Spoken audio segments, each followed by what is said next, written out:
யூஸ்வலாக நம்ம silk thread use பண்ணும்போது டபுள் ஸ்டாண்ட்ஸாக போட்டு தான் நம்ம யூஸ் பண்ணுவோம். அப்படி யூஸ் பண்ணும்போது இது ஒரு ஐடியா நம்ம யூஸ் பண்ணிப்போம். பெரும்பாலும் இந்த த்ரெட்டை இழுத்து இதை நம்ம ரெண்டாக மடித்து இந்த இடத்துல ஒரு முடிச்சு போட்டு இந்த டபுள் இதாக யூஸ் பண்ணியிருப்போம்.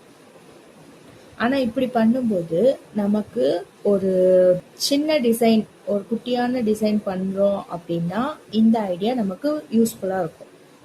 நல்ல ஐடியா தான். ஆனால் நம்ம ஒரு பெரிய டிசைன் பண்ணணும் அப்படின்னு நினச்சோம்னா நமக்கு என்ன பண்ணலாம் அப்படின்னா, பாபினில் சுற்றி நம்ம இந்த மாதிரி யூஸ் பண்ணியிருக்கோம்.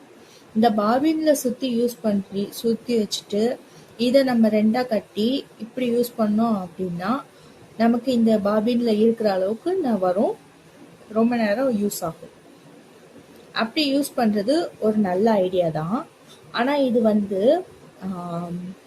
ஒரு நாளடைவில் ரொம்ப நாளாக இந்த இதில் இப்படியே சுற்றியே இருந்துச்சு அப்படின்னா இந்த நூல் இந்த ஷேப்புக்கே பழகி இருக்கும்.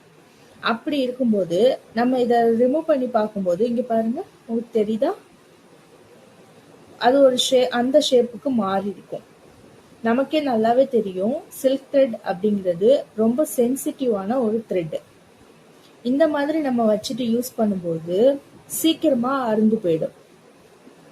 இந்த மணிக்கு யூஸ் பண்ணும்போது பிகினர்ஸ்க்கு ரொம்ப ஒரு டிஸ்கம்ஃபர்டபுளா ஆயிடும். ஐயோ என்னடா இது, நம்ம யூஸ் பண்ணா அந்த மணிக்கு அறுந்து போதே அப்படின்னு நினைப்போம். அந்த ஷேப் ஸ்ட்ரெயிட்டாவே இல்லாம அந்த இதுக்கு ஏத்த மாதிரி மாறி இருக்கும். அப்படி இருக்கும்போது நம்ம என்னதான் எப்படி யூஸ் பண்றது, இந்த மணிக்கு டபுளா போட்டு யூஸ் பண்ணணும். இந்த மணிக்கு மடிச்சு யூஸ் பண்ணோம் அப்படின்னா நூல் எந்த அளவுக்கு மடிச்சிருக்கோமோ அந்த அளவுக்கு தான் யூஸ் ஆகும். இந்த மாதிரி பாபின்ல சுத்தி வச்சிருந்து யூஸ் பண்ணோம் அப்படின்னா நாளடைவுல அந்த பாபின் ஷேப்புக்கே இது மாறிடும். அப்ப இதை எப்படிதான் யூஸ் பண்றது அப்படின்னு கேட்டா, ஒரே ஷேடுல 2 த்ரெட் வாங்குறது தான் பெஸ்ட். இதோடைய ஸ்டார்டிங்கையும் சேர்த்து முடிச்சு போட்டு யூஸ் பண்ணோம் அப்படின்னா அதுதான் பெஸ்ட். எப்பவுமே சில்க் த்ரெட் வாங்கணும் அப்படின்னாலே ஒரே ஷேட்ல 2 த்ரெட் வாங்குறது தான் பெஸ்ட். அதே மாதிரி இன்னொரு டிப்ஸ் சொல்றேன். இப்போ நம்ம இந்த த்ரெட் எனக்கு இப்போ காலி ஆயிடுச்சு, இந்த த்ரெட் இப்போ எனக்கு காலி ஆயிடுச்சு அப்படின்னா இப்போ நான் இதே ஷேட்ல தான் வேணும். இப்போ ப்ளூ கலர் அப்படின்னு போய் கேட்டேன் அப்படின்னா இதே ஷேட்ல தருவாங்களான்னா இதுக்கு லைட்டா இருக்கும், இல்லைன்னா இதுக்கு டார்க்கா இருக்கும். ப்ளூ கலர் அப்படின்னா இந்த மணிக்கு கிடைக்கிறதுக்கு வாய்ப்பு இருக்கு. ஆனா எனக்கு இதே ஷேட்ல வேணும் அப்படின்னா ஆல்ரெடி நான் சொல்லியிருக்கேன், இதுக்கு மேல ஒரு பேப்பர் ரேப் பண்ணிருப்பாங்க. இந்த மாதிரி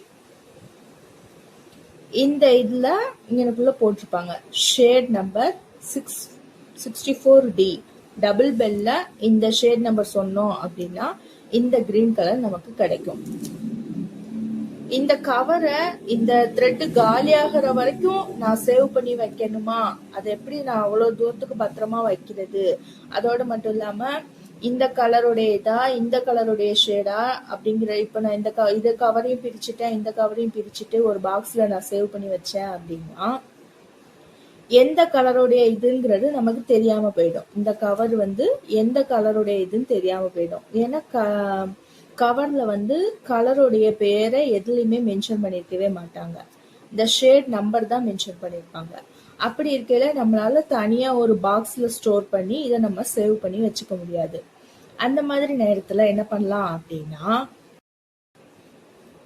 இந்த பாருங்க, இதுல மேல இருந்த கவரை பிரிச்சு மடிச்சு இந்த இதுக்குள்ளாரையே நம்ம வச்சுக்கிட்டோம் அப்படின்னா நமக்கு தேவைப்படும் போது எடுத்துக்கலாம்.